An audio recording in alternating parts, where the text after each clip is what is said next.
والإسلام ديني ومحمدا رسول الله ويقيني. السلام عليكم ورحمة الله وبركاته.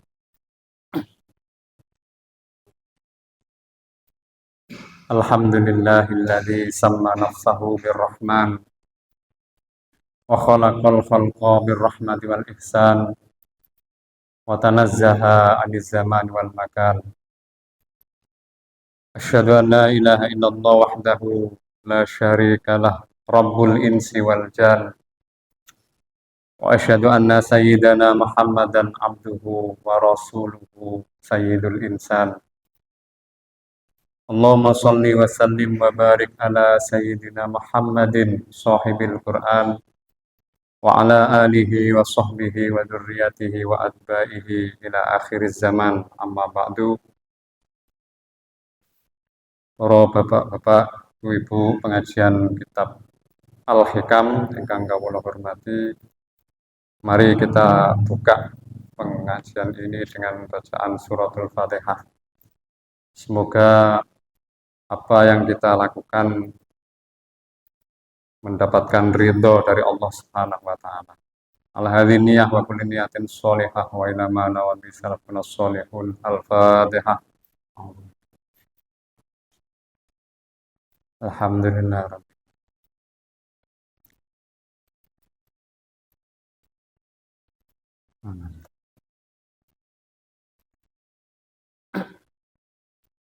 Bismillahirrahmanirrahim. Qala al-musannif rahimahullahu ta'ala wa nafa'ana bihi wa bi ulumihi wa bi asrarihi fid dharain amin.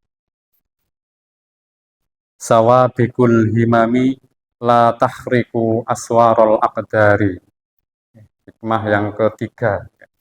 Sawabikul himami utawi piro-piro himmah utawa cita-cita kang kuat, la tahriku iku ora iso nyuwek apa sawabikul himam aswarul aqdari ing piro-piro pagere takdir. Sawabikul himami la tahriku aswarul aqdari. Suatu cita-cita, suatu keinginan yang kuat yang dibarengi dengan usaha keras itu tetap tidak akan mampu merobek tirai takdir. Ini dari perspektif ilmu hakikat, ya. Jadi dari perspektif ilmu hakikat bahwa segala sesuatu itu terjadi karena memang sudah ditentukan seperti itu. Makanya di sini istilahnya sawabikul himam. Jadi cita-cita yang kuat yang sejak dulu, sabikoh itu kan yang sejak dulu itu memang sudah ditakdir untuk terjadi. Jadi himmatun nas tangqasimu ila salasah. Jadi cita-cita seseorang itu kan dibagi menjadi tiga. Jadi cita-cita ini manusia itu ono telung macam. Yang pertama al-himamul qawasir. Cita-cita yang pendek. Cita-cita yang pendek itu satu keinginan tapi tidak dibarengi dengan usaha untuk mewujudkannya. Itu al-himam al-qawasir. Ada orang ingin punya rezeki banyak, tapi sama sekali tidak bekerja. Itu masuk al-himamul qawasir.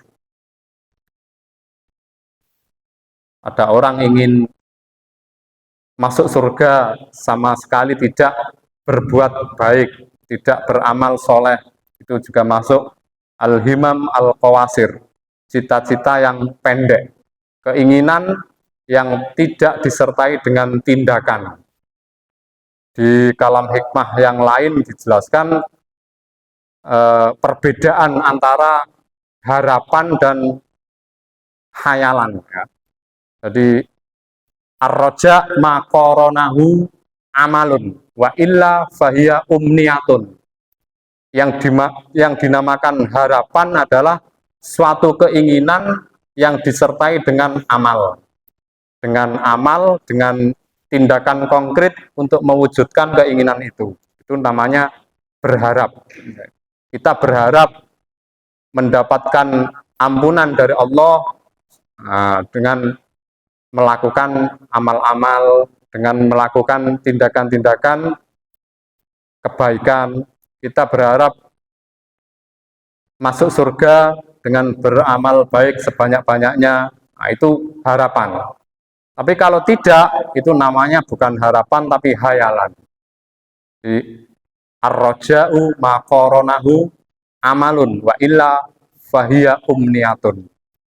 Namanya harapan adalah satu keinginan yang disertai dengan tindakan konkret. Kalau tidak, itu namanya bukan harapan, tapi hayalan.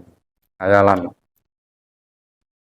Orang ingin hidup enak di akhirat, tapi nggak pernah berbuat baik. Itu juga hayalan. Hayalan. Wong sing berbuat apik wae urung tentu, nggih. Sing berbuat apik urung tentu, apalagi yang tidak berbuat baik sama sekali. Yang kedua, al-himamul mutawassithah. Harapan mutawassithah itu tengah-tengah, tengah-tengah. Jadi harapan yang disertai dengan tindakan nyata, terus tapi tidak menjadi kenyataan. Tidak menjadi kenyataan. Al-himamul mutawassithah. Jadi sudah punya keinginan, sudah dibarengi dengan tindakan nyata untuk mewujudkan keinginan itu, tapi belum ditakdirkan untuk terjadi. Gampangannya masih ditunda keberhasilannya, kalau dengan bahasa syariat seperti itu. Nah, yang ketiga itu al-himamu as-sawabiq. Ini yang dibahas ini. Al-himamu as-sawabiq. Satu cita-cita yang kuat, yang disertai dengan tindakan nyata, dan sejak dulu, oleh Allah memang sudah ditakdirkan untuk berhasil, untuk terjadi. Jadi al-himamus sawabiq, satu keinginan, kemudian disertai dengan tindakan nyata untuk mewujudkannya, dan sejak dulu, sejak zaman azali, memang sudah ditakdirkan untuk berhasil. Makanya di sini kata-katanya sawabiq. Sawabiq itu yang sudah sejak dulu, sejak dulu. Jamaknya sabiqah. Jadi memperkuat kalam hikmah sebelumnya. Memperkuat kalam hikmah sebelumnya bahwa orang itu sebaiknya sadar makom, tidak usah punya keinginan untuk pindah posisi yang dia memang tidak diciptakan untuk di situ. Karena apa? Nah, salah satunya karena ini. Segala sesuatu itu meskipun diusahakan dengan sekuat tenaga, tetap tidak bisa menggoyahkan atau merubah catatan takdir. Catatan takdir. Jadi ini dari pandangan ilmu hakikat, bahwa segala sesuatu itu terjadi karena memang sudah ditentukan untuk terjadi. Jadi kalam hikmah ini diharapkan bisa menghilangkan sifat ujub, sifat merasa bangga bagi orang-orang yang istilahnya berpegangan atau mengandalkan daya upayanya sendiri. Daya upayanya sendiri. Jadi kayak di Al-Quran itu kan banyak ayat-ayat yang secara sekilas itu kayak berlawanan. Tapi enggak. Karena masing-masing ayat itu konteksnya sendiri-sendiri. Ya, wonten ayat itu innallaha la yughayyiru ma biqaumin hatta yughayyiru ma bi anfusihim. Allah tidak akan merubah keadaan satu kaum kecuali kaum itu merubah keadaan mereka sendiri. Nah, ayat seperti ini jangan ditabrakkan dengan ayat wa ma tasya'una illa ayyasha Allah. Kalian tidak akan bisa menghendaki sesuatu kecuali Allah menghendakinya. Loh, ini kok berlawanan? Tidak berlawanan. Itu konteksnya itu beda-beda. Yang innallaha la yughayyiru ma biqaumin al ayah itu konteksnya konteks syariat, ya, konteks syariat. Bahwa manusia itu ya harus ikhtiar sekuat tenaga. Manusia itu harus berusaha gitu. Nah, nanti untuk orang-orang yang sudah berusaha sekuat tenaga dan dia meyakini bahwa yang mendatangkan keberhasilan adalah usahanya itu. Nah, direm pakai ayat wa ma tasya'una illa ayyasha Allah. Jadi adanya ayat-ayat yang kayaknya bertentangan itu memang untuk menyeimbangkan, ya, menyeimbangkan manusia biar yang orang yang semangat, ya, orang yang istilahnya pekerja keras itu tidak terjatuh dalam sifat ujub. Oh, saya berhasil ini karena memang saya tuh usaha keras. Itu kan dia akan meyakini bahwa keberhasilan itu karena usahanya. Nah, itu tidak boleh. Tidak boleh. Makanya direm pakai ayat itu. Jadi kehidupan itu kan apa itu kayak mobil lah, ya. Wonten gase, nggih wonten rime. Kalau digas terus ya mboten sae, bahaya. Direm terus pakai ayat yang tidak menganjurkan untuk usaha misalnya. Orang mau berusaha didalili surasah ngoyo-ngoyo. Wa ma tasya'una illa ayyasha Allah. Pokoknya kalau Allah menghendaki ya terjadi. Masuk awakmu turu nang omah ya nek Allah menghendaki terjadi. Wah, itu tidak pas itu. Untuk orang-orang seperti itu ya dalilnya ya innallaha la yughayyiru ma biqaumin itu. Nah, untuk orang-orang yang terlalu meyakini kekuatannya, nah itu direm pakai dalil wa ma tasya'una illa ayyasha Allah. Tuh. Kayak kitab Al-Hikam ini juga gitu. Sawabikul himam la takhriqu asfarul aqdar. Itu menyadarkan kita bahwa semua yang terjadi di dunia ini, termasuk kita berhasil, kita gagal, itu semua sudah ada catatannya. Dan catatan ini tidak bisa berubah. Sekeras apapun usahamu, tidak akan bisa merubah catatan ini. Loh, berarti takdir itu gak iso diubah, Pak. Kalau kita tidak bisa mengubahnya. Yang bisa mengubah ya yang membuat takdir. Yang bisa mengubah yang membuat takdir. Dan bisa saja terjadi, ya misalnya ada orang ditakdir, oh ini ditakdir nanti waktu meninggal dunia dalam keadaan buruk. Nah, takdirnya gitu. Terus orangnya itu selalu melakukan kebaikan, melakukan amal-amal yang dalam tanda petik itu membuat Allah itu ridho. Terus gara-gara amal itu terus takdirnya digosok, dirubah ke yang baik, bisa saja.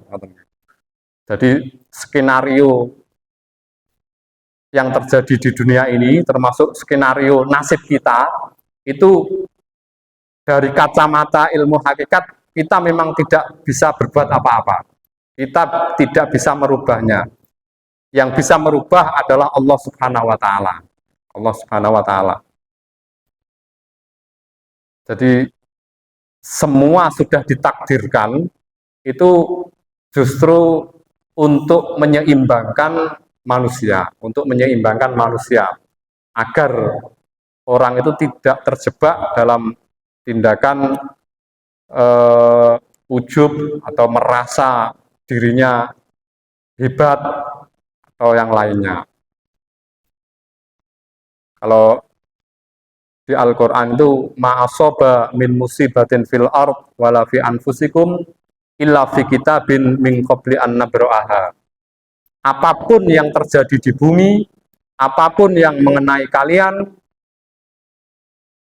itu sudah dicatat, sudah diskenario sebelum kejadian itu terjadi.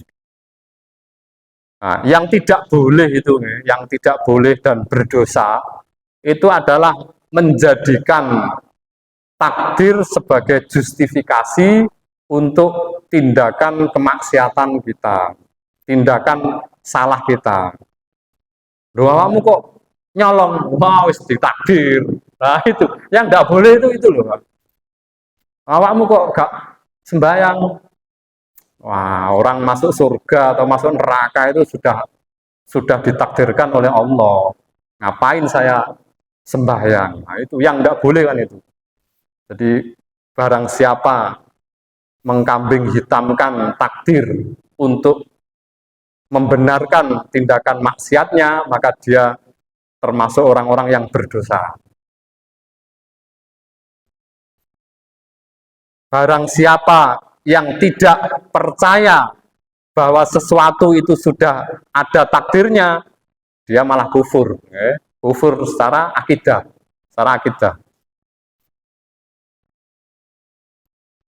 Lalu kita misalnya melihat film atau melihat drama aja, Pak. Terus misalnya jenengan takok sutradara. Ini nanti hasil akhirnya gimana ini? Nanti endingnya gimana? Wah, enggak tahu. Ya, tergantung nanti ya. Kan enggak, kita akan menganggap wah, sutradara enggak profesional kan gitu. Nah, kenapa kalau dengan masalah apa yang terjadi di dunia ini kita kok janggal? Itu kan aneh. Kita melihat drama, melihat pertunjukan, kita melihat film, itu kan kita sangat maklum bila dikatakan bahwa film ini sudah ada skenario-nya, nanti hasil endingnya itu seperti ini, ini nasibnya begini, itu kan sudah ada catatannya. Itu kita ya tidak protes sih, oh iya, berarti sutradaranya hebat. Tapi kalau tentang dunia ini kita diberitahu, semua orang itu sudah ada catatannya. Nanti dia itu di surga atau di neraka, dia berhasil atau gagal. Loh, kok kan gitu? Kenapa seperti itu? Karena kita tuh punya nafsu, Pak. Kita punya nafsu, kita punya selera. Kita punya nafsu, kita punya selera. Sehingga ketika diberitahu dengan hasil yang tidak sesuai dengan selera kita itu kadang-kadang protes. Misalnya jenengan wis banyak berbuat baik, terus digoda misalnya, takdirmu nanti itu menjadi orang buruk. Loh, aku bisa kan gitu. Karena kita punya nafsu. Kalau bahasa tasawufnya itu kita punya haddun nafsi, jadi keinginan selera pribadi. Andai kita tidak punya haddun nafsi, itu hidup akan damai-damai saja, Pak. Jadi andai kita itu berpegangan pada misi utama manusia diciptakan, wa ma khalaqtul jinna wal insa illa liya'budun itu. Pokoknya jin dan manusia itu diciptakan Allah untuk beribadah. Titik. Wes. Itu kita nggak akan semacam-macam mikirin. Nah, terus ada terusannya itu. Wah, kalau saya beribadah nanti saya akan mendapatkan ini. Nah, itu senggarai rodok ruwet kan itu. Andai kita berpegang pada misi utama dan tidak memberi ruang pada nafsu kita untuk ingin ini, ingin itu. Nah, itu la khaufun alaihim wa lahum yahzanun itu kalau bahasa Al-Qur'annya. Jadi para kekasih Allah itu adalah orang-orang yang tidak punya rasa khawatir, mereka juga tidak bersedih. Tidak khawatir atas apa yang akan terjadi, tidak sedih atas apa yang sudah terjadi. Jadi orang bahagia itu ya orang yang la khaufun alaihim wa lahum yahzanun. Carane piye, Pak? Dadi wong sing ora khawatir dengan apa yang tidak dengan apa yang akan terjadi, tidak sedih dengan apa yang sudah terjadi. Ya salah satunya dengan beriman secara sempurna bahwa segala sesuatu sudah ada catatannya itu. Jadi orang yang hidupnya tenang, hidupnya bahagia, itu imannya pada takdir itu relatif sempurna, relatif sempurna. Meskipun dalam keseharian ya mengalami kesusahan, mengalami cuma karena pondasi keimanannya kuat itu dia lebih banyak cerianya, lebih banyak cerianya.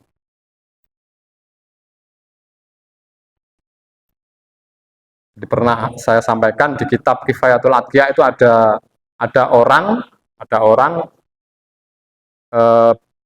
banyak berbuat baik, banyak beribadah, terus dites sama malaikat Jibril, dites sama malaikat Jibril di kalangan Bani Israel ya. Jadi ada seorang ahli ibadah, pokoknya hidupnya itu mengabdi aja pada Allah Subhanahu Wa Taala. Terus dites sama malaikat Jibril, di kamu kok sholatnya mau mumpeng, ibadahnya mau mumpeng. Wong saya intip catatanmu itu kamu penduduk neraka. Dites. Saya intip catatanmu itu kamu itu termasuk nanti di akhirat itu masuk neraka. Tapi kok ibadahmu mau mumpeng. Orang itu tidak terpengaruh sama sekali. Apa urusannya? Masalah nanti saya masuk dalam golongan ahli neraka atau ahli surga itu bukan urusan saya. Pokoknya misi saya diciptakan di dunia ini ya untuk beribadah pada Allah Subhanahu Wa Taala. Terus akhirnya malaikat Jibril menyampaikan pada Allah, ya Allah, saya katakan takdirnya orang itu tidak terpengaruh sama sekali. Ya tetap berbuat baik, tetap beribadah. Oh kalau gitu takdirnya dipindah aja. Kalau bahasa manusianya gitu, takdirnya yang asalnya penduduk neraka itu dipindah menjadi ahli surga. Jadi takdir itu bisakah takdir dirubah? Bisa. Tapi yang merubah harus yang membuat takdir itu. Nah kita itu punya kesempatan untuk negosiasi kan gitu. Justru karena segala sesuatu sudah ditentukan, saat ini kita kan punya kesempatan untuk negosiasi, tuh, Pak. Misalnya takdir kita itu, misalnya masuk neraka, terus dalam keseharian kita melakukan amal-amal baik, kita terus Allah dalam tanda petik terharu misalnya, oh ini kok melakukan ini, terus takdirnya dipindah, bisa saja.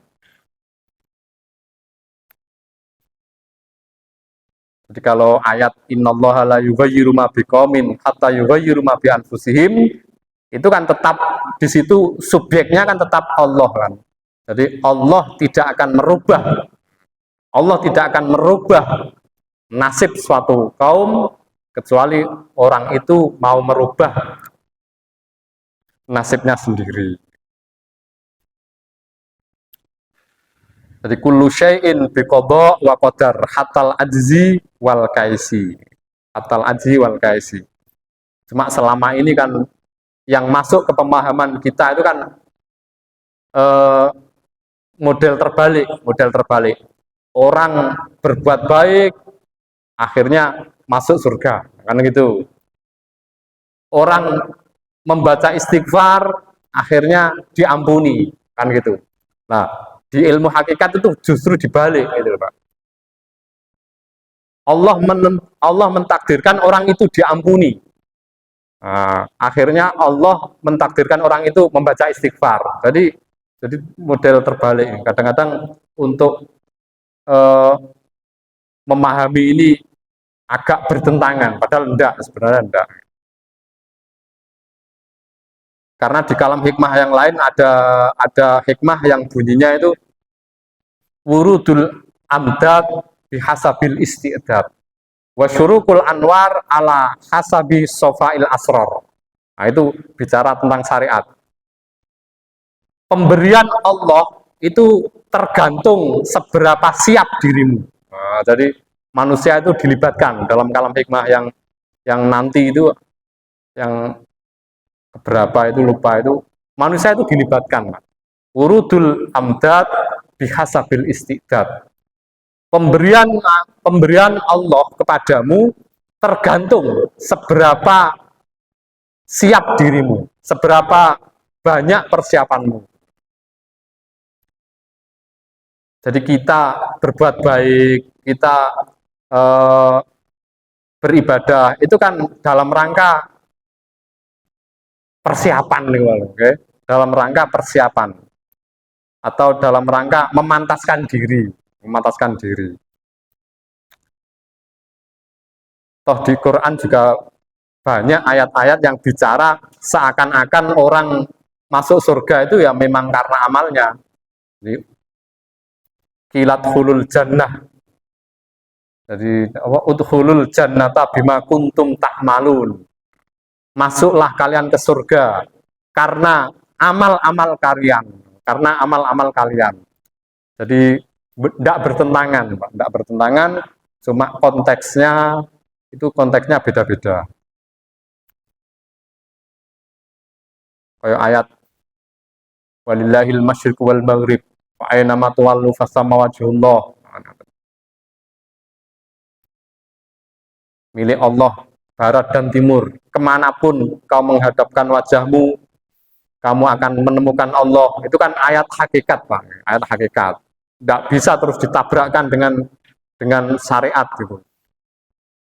Berarti keliru kalau sholat harus menghadap barat. Timur juga harus ya sesekali menghadap ke timur. Wah, itu malah ngawur. Sawabikul himam la takhriku asfarul akdar. Jadi yang tidak boleh itu adalah menjadikan takdir sebagai alasan untuk menjustifikasi kemalasan kita. Yang kan duwe nafsu tuh, Pak. Yang tuh duwe nafsu, duwe rasa males. Dasare wis males, ketemu dalil sing wah cocok iki kira. Dasare dikongkon amal apik wis aras-arasen ngaji, nggih, maca buku, ketemu ayat. Wah, semua itu sudah ditakdirkan. Wah, ini cocok iki. Jadi cocok iki. Jadi meniadakan ikhtiar, meniadakan usaha, meniadakan amal kebaikan, terus menjadikan takdir sebagai alasan. Nah, itu yang tidak boleh. Karena di Quran itu lanjutannya ayat tentang takdir tadi kan likai la ta'sau alama fatakum wala tafrahu bima atakum. Kenapa segala sesuatu itu sudah ditakdirkan? Kenapa kita disuruh beriman bahwa segala sesuatu itu sudah ditakdirkan? Agar ketika kita kehilangan sesuatu, kita tidak putus asa. Jadi keimanan pada takdir itu bisa menjadi penenang jiwa, penenang hati. Agar ketika kita kehilangan sesuatu, ditinggalkan sesuatu, kita tidak sampai bersedih, sampai putus asa. Sebaliknya, wala tafrahu bima atakum. ketika kita berhasil mendapatkan sesuatu, kita tidak lupa daratan. Kita tidak lupa daratan. Kita lupa bahwa hakikatnya keberhasilan kita itu ya sudah ditentukan. Kalau bisa seperti itu kan, kalau berhasil tidak sombong, kalau terpuruk tidak putus asa. Akhirnya kan stabil, Pak, jiwanya. Stabil.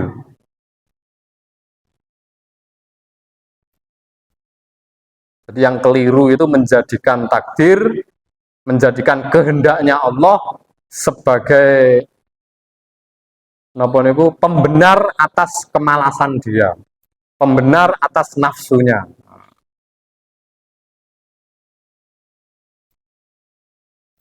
Maca Quran misalnya, maca Quran, terus tahu ayat akimis sholata li zikri, akimis sholata li zikri, dirikanlah sholat untuk mengingatku. Nah, artinya kan gitu.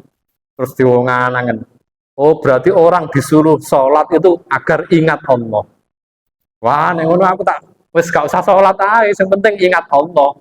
Wah, itu kan pemahaman yang dibimbing oleh fantasinya.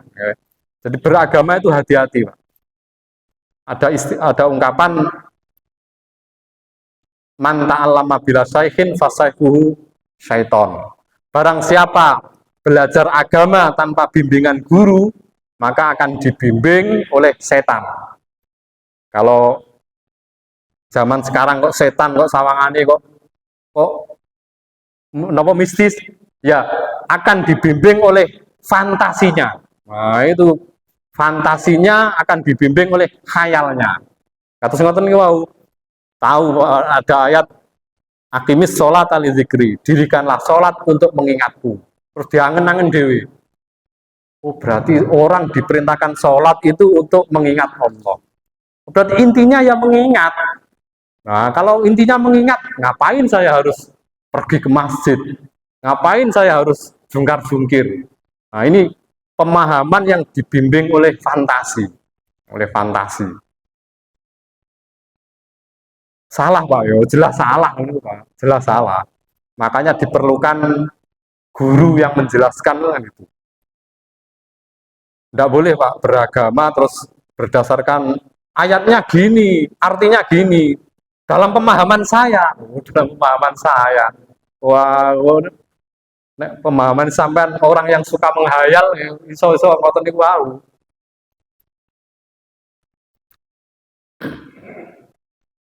Diman ta'allama bila syaihin fasaihuhu syaiton. Iku nak istilahnya tiang-tiang riyin-riyin. Sapa wong sing belajar agama tanpa bimbingan seorang guru, maka gurunya setan. Nek bagi wong-wong sing gak percaya setan ngono ya, maka akan dibimbing oleh fantasi dan khayalannya sendiri. Akhirnya ajaran agama itu disesuaikan dengan seleranya. Wah, itu bahaya. Bahaya. Selerani dhek dikongkon pergi ke masjid, dikongkon kumpul wong akeh iku aras-arasen mendapat ayat yang dalam pemahamannya dia seperti itu. Wah, cocok ya. Cocok ya. Akhirnya dijak koncone itu. Ayo sholat nang masjid. Wah, gak usah. Sholat kanggo untuk mengingat Allah. Saya sambil duduk, sambil minum kopi ini selalu mengingat Allah. Wah, nek ngono rusak mungkin agama rusak. Jadi seandainya orang itu dibebaskan memahami teks-teks Al-Quran, teks-teks hadis dengan pemahamannya sendiri-sendiri, itu pasti bahasa politiknya itu chaos. Agama menjadi chaos. Masjid-masjid terus sepi kabeh. Takoki gak sholat nang masjid. Aku nek sholat nang masjid itu gak khusyuk aku. Awale kono. Aku nek sholat nang masjid gak khusyuk, tapi nek nang omah ijenan iku khusyuk aku. Khusyuk itu pemahamannya gimana? Khusyuk itu kan ya enggak tahu dia.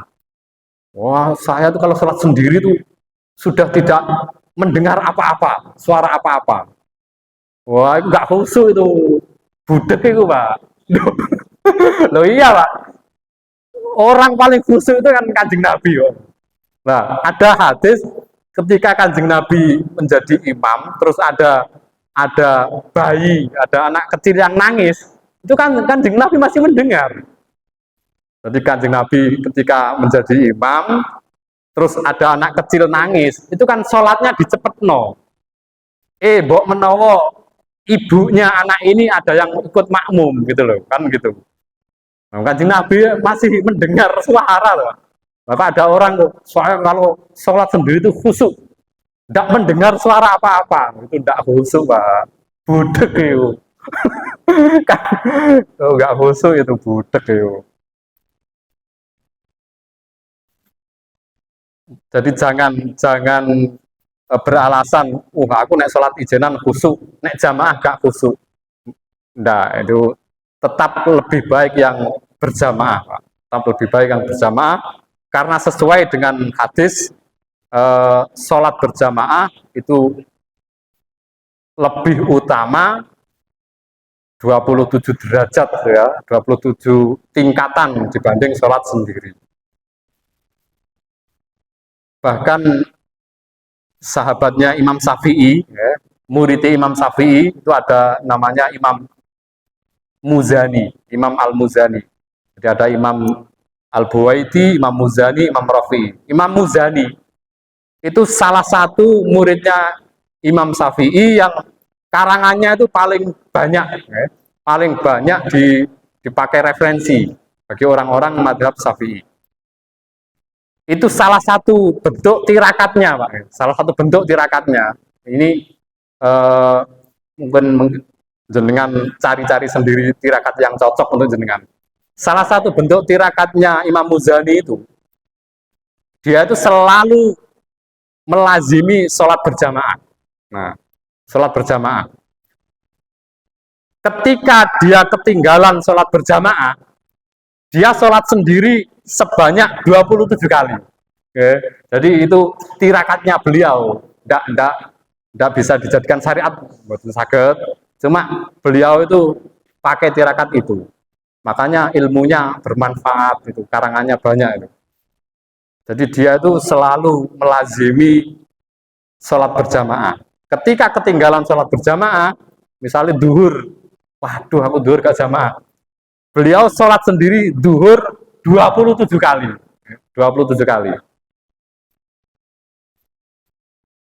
Nah, bagi kita nggih kemeng wae, ping 17 duhur 17. Jadi macam-macam nggih, tirakatnya ulama itu macam-macam.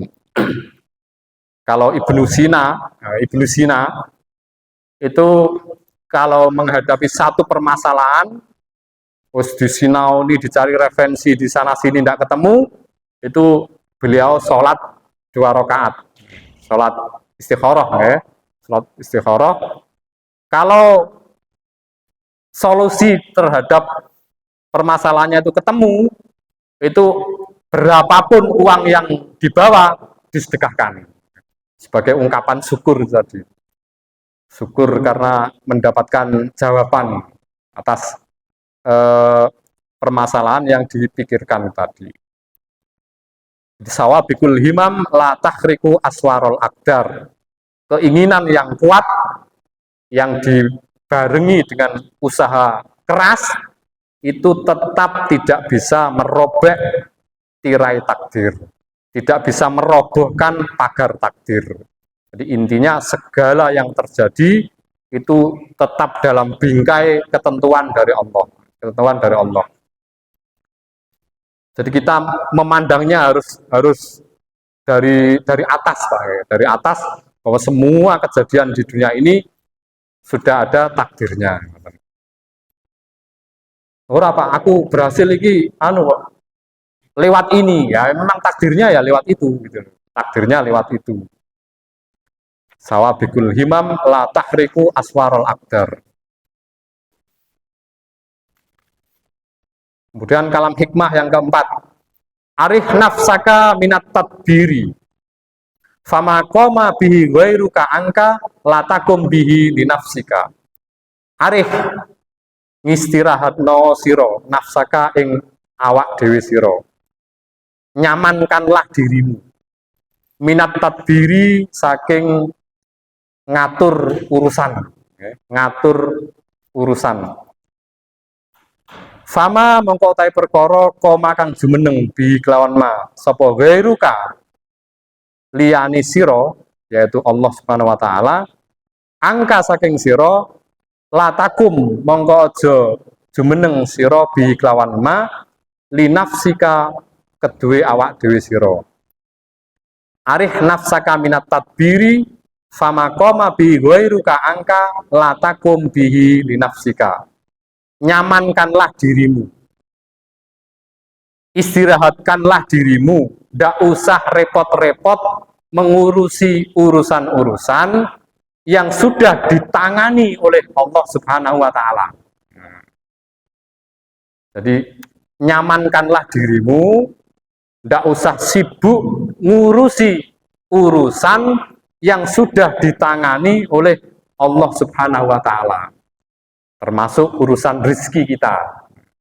Urusan rezeki kita itu kan sudah di handle oleh Allah Subhanahu wa taala.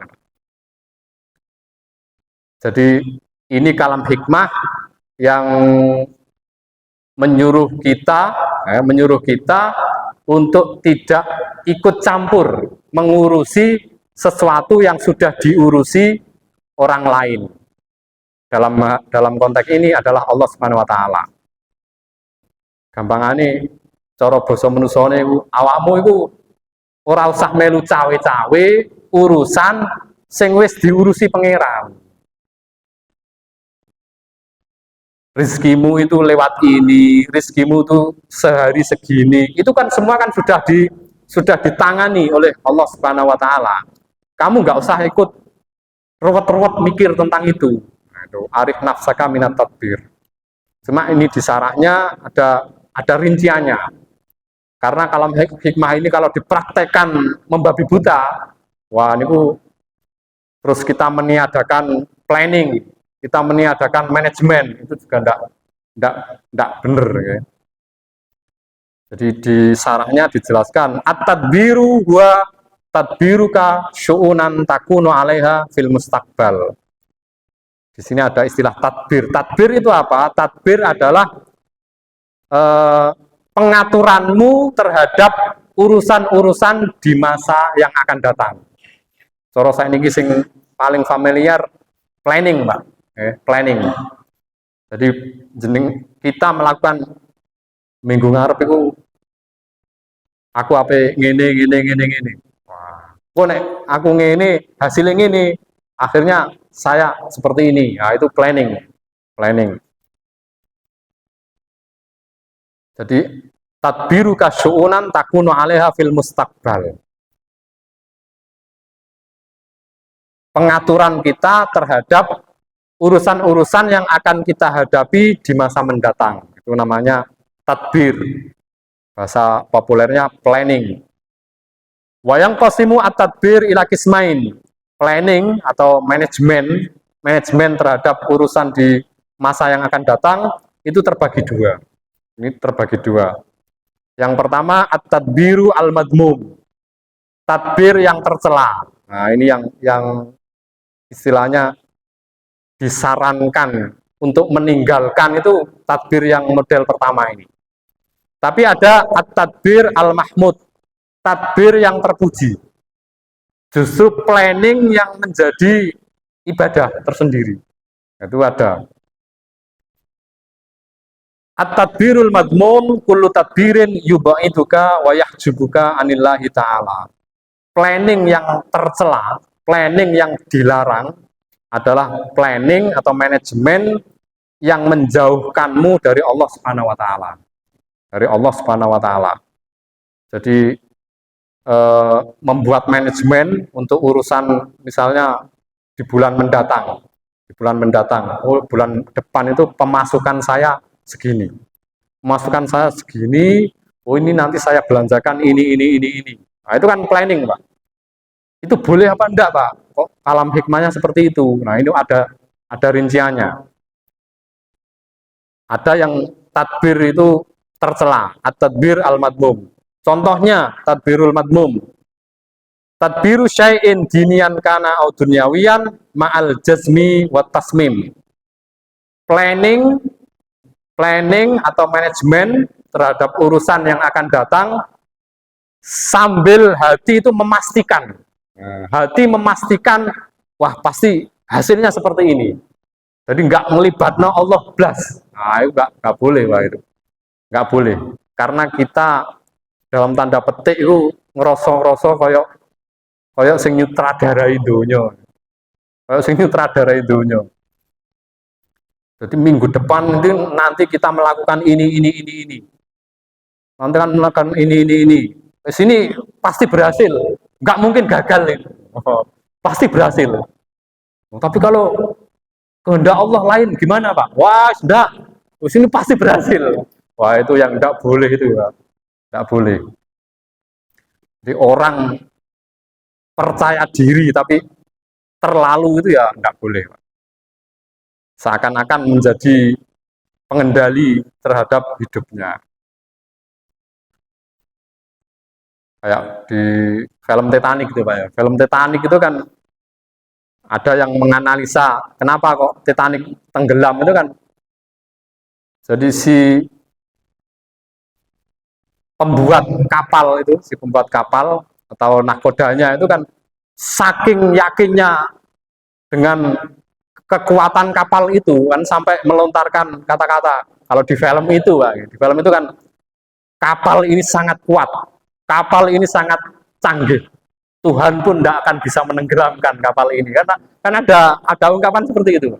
Jadi keceplosan. Kapalku wis jos pokoknya. Wes pangerane ora iso iki. Pangeran ora iso mesak kapalku. Akhirnya seperti di ending film itu. Jadi nahkodanya atau pembuatnya itu kan sempat melontarkan kata-kata seperti itu. Saking yakinnya, saking pedenya tentang karyanya itu.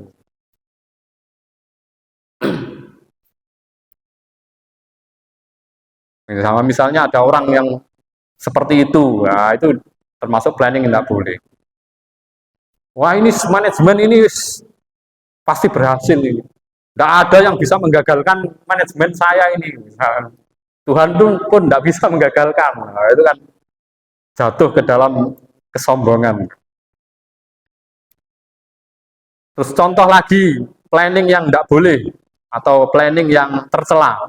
Tadbiru syai'in dinian kana au dunyawiyan ma'al i'timad bi haulihi wa quwatihi.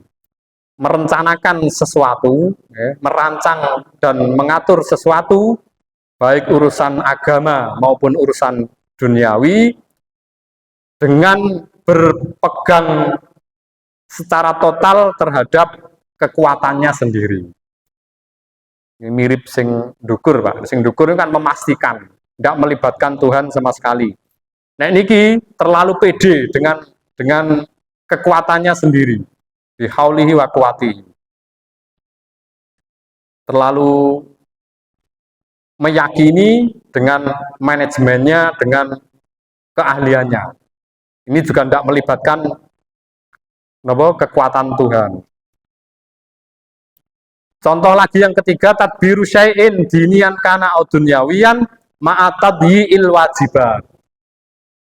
Merencanakan atau merancang manajemen untuk satu urusan di masa mendatang, baik urusan agama maupun urusan duniawi, tapi disertai dengan melalaikan kewajiban. Melalaikan kewajiban. Contoh, sing masalah agama, misalnya Pak, ini kan kita akan menghadapi hari raya kurban, Pak. Misalnya panitia kurban di sebuah masjid, misalnya ini contoh, mboten jenengan mboten. Ini rapat tentang nanti kurban gimana? Nyembeli nanti dagingnya dibagi nang sapa wae, kita rapat lagi seru-seru nih, misalnya terus adzan zuhur. Wah, karena belum selesai, nggak usah sholat dulu misalnya ini. Wah, anu dhuwure engko kowe telat-telat anu. Nek sing nek kelewat waktune yo dikodho ae. Ini soalnya rapatnya lagi asik-asiknya. Oh, itu manajemen atau planning yang sambil menyanyiakan kewajiban. Tidak boleh. Atau tercela, tercela. Memang kalau ilmu tasawuf atau ilmu etika itu ukurannya bukan haram atau halal, boten. Itu pantas atau tidak pantas. Pantas atau tidak pantas.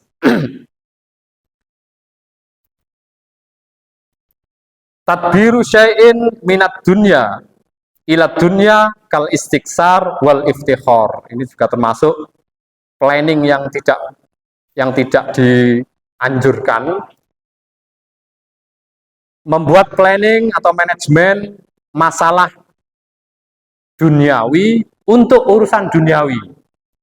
Kal istiksar, seperti banyak-banyakan harta, wal iftikhar, dan napa niku saling kompetisi, akeh-akehan dunya, iftikhar.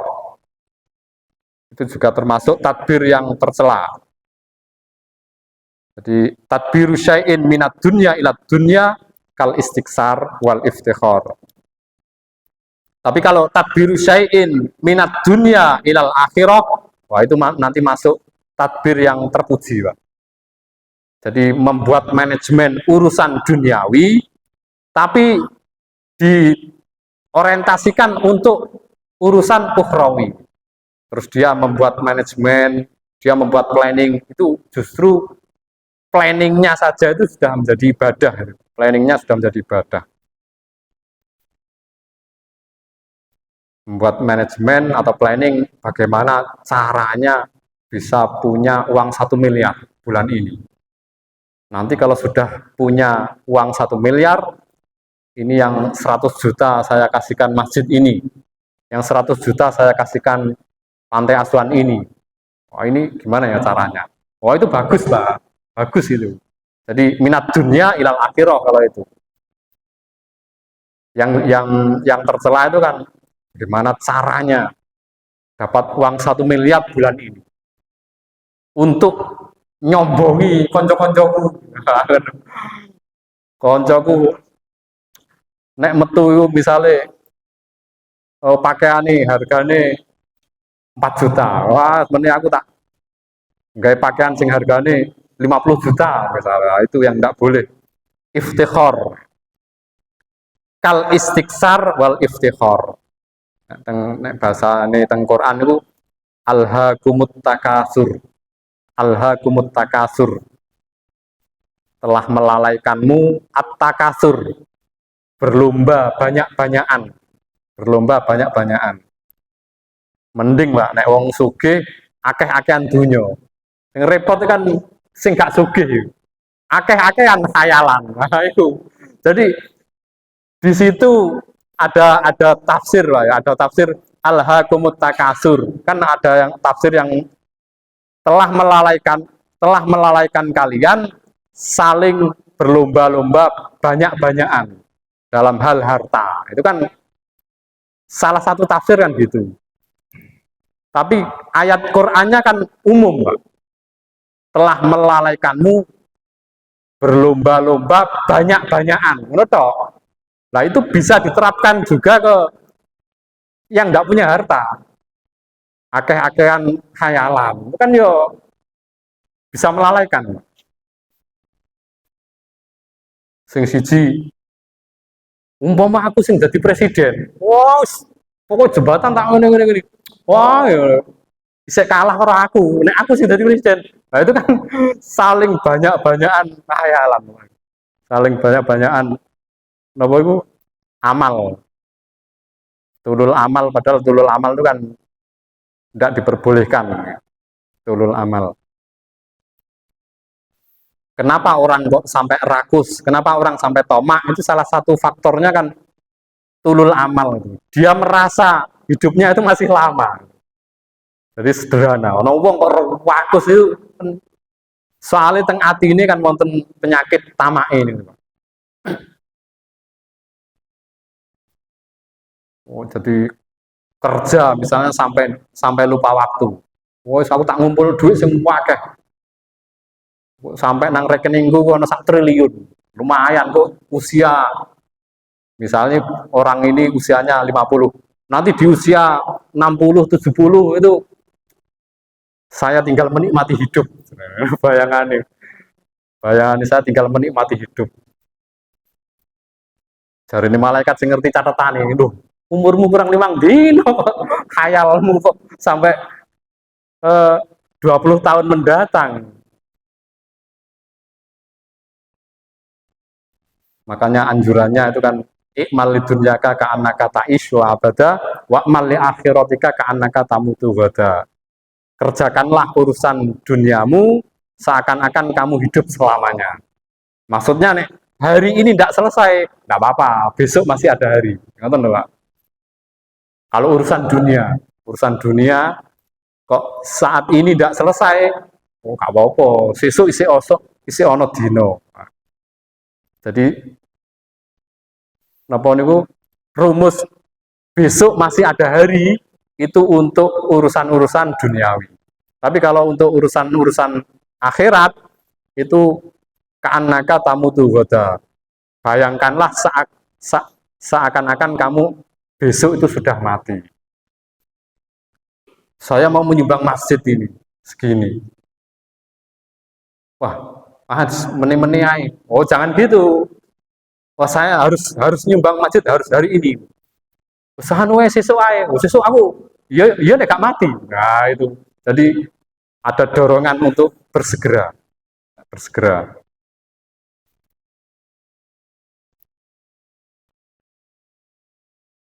Tadbiru syai'in minad dunyal halal al istimta'u biha ma'al ghaflati anillahi ta'ala. Ini juga planning atau manajemen yang tercela. Jadi memplanning satu urusan duniawi yang meskipun halal untuk dinikmati, tapi melalaikan dari perintah Allah Subhanahu wa taala.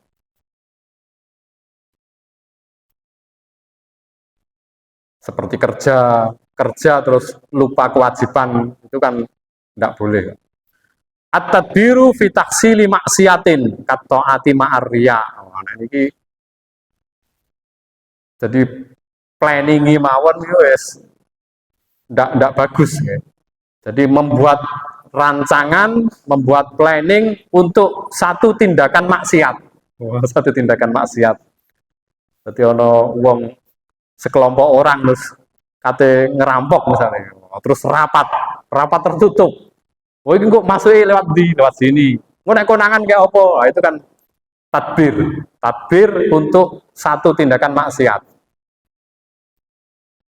Itu tadbirnya masuk tadbir atau planning yang tercela. Planning yang tercela. Dosa, Pak. Oh, kalau maksiat, ya ini salah satu bentuk maha baiknya Allah. Nek maksiat, itu dicatat dosa, nek wis kelakon. Tapi kalau tindakan baik, itu baru rencana saja sudah langsung dapat poin. Itu salah satu bentuk maha baiknya Allah itu. Jadi kulon jenengan nek gadah rencana ngelakoni apik, itu baru niat tok itu wis dapat pahala. Sesuk aku nek ketemu koncoku, pokoknya langsung tak sangoni. Pokoknya aku sesuk kate pelaku-pelaku. Nek ketemu koncoku langsung tak sangoni. Wis sekade mikir. Wah, sudah dicatat karo malaikat lah. Satu pahala. Oh, niat tok. Wareng mlaku-mlaku ketemu koncone. Waduh, eman. Gak mending-mending ae. Enggak apa-apa, tapi poinnya sudah dapat satu. Ya, poinnya sudah dapat satu. Tapi kalau sesuk nek ketemu koncoku, wes langsung tak jotos pokoknya. Iki biyen tau ngelokno aku. Pokoknya sesuk nek ketemu Aku nang dalan istilah jotos. Bareng ketemu tidak jadi dijotos. Nah itu ya belum ada catatannya. Belum ada catatannya. Itu salah satu bentuk betapa Allah itu maha baik.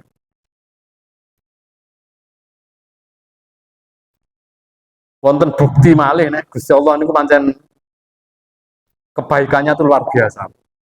Kalau menghormati seorang muslim itu luar biasa. Zakat itu kan yang disarankan itu kan lewat amil. Zakat itu yang disarankan itu kan lewat amil. Jadi yang entuk mawon dikekno dhewe iku entuk. Tapi lebih baik lagi itu dilewatkan amil. Kenapa? Untuk menjaga perasaan yang dikasih. Nek sampean kekno dhewe kan tahu, Pak. Nah, orang hutang jasa itu ya rada nerokso, Pak. Jadi jenengan nek zakati orang itu kan wah kaya wah ngoten. Nah, iki sing nrimo iku ya rada sungkan barang. Tapi kalau dikumpulkan diambil kan enggak tahu. Iki duwe sapa, iki duwe sapa. Itu salah satu bentuk Allah itu istilahnya menghormati, menjaga cara saya ini marwah, menjaga marwahnya si penerima zakat itu loh. Menjadi orang penerima itu ya izin loh, izin. Apa maneh asalnya duwe masalah. Misalnya kulo kali Pak Yadi gak ada masalah, terus dizakati, wah kan sungkan. Iki wong tak tinggi, wah aku dikei ini kan rada tersiksa. Lah untuk menjaga itu akhirnya disarankan, ini boten wajib, boten disarankan zakat itu dihimpun terus dikasihkan oleh amil. Kan enggak tahu iki duwe sapa, itu kan enggak tahu. Relatif terjaga harga dirinya si penerima itu. Terus istilahnya juga itu dalam rangka menjaga marwahnya. Wong sing nrimo zakat itu kan ora diistilahno fakir miskin mboten kali pangeran. Mustahik.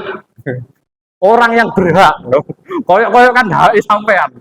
Sampean jadi orang yang menerima zakat. Itu kan kayak oh ini hak saya ini. Jadi enggak ada rasa nelongso kan mboten. Sampean nrimo iku. Oh iku pancen hakku gitu. Isek no pede. Oh menjauh ngisi ini menjadi orang yang tangan di bawah. Oh enggak, ini hak saya ini. Mustahik, orang yang berhak. Jadi jenengan mustahik itu kan orang yang menerima haknya.